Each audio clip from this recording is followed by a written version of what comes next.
আসসালামু আলাইকুম। মোহাম্মদ আরাফাত হোসেন খান। আমি সকলকে কনসার্স একাডেমির পক্ষ থেকে স্বাগত জানাচ্ছি। আজকে আমরা শিখব কিভাবে নাউন চেনা যায়।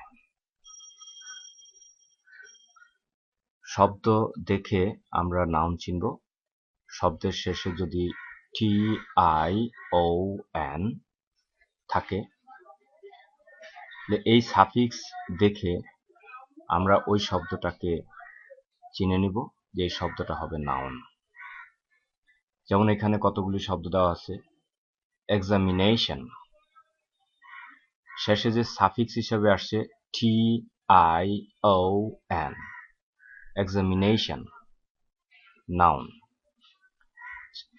এডুকেশন, এখানেও সাফিক্স আছে TION, এডুকেশন।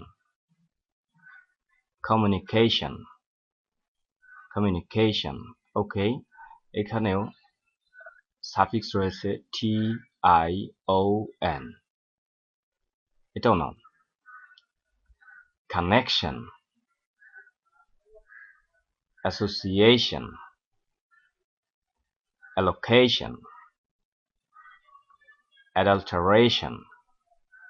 ওকে, তো আমরা এখন থেকে যে ওয়ার্ডগুলিকে দেখব যে শেষে সাফিক্স হিসাবে TION রয়েছে, ওইগুলিকে নাউন হিসাবে চিহ্নিত করব।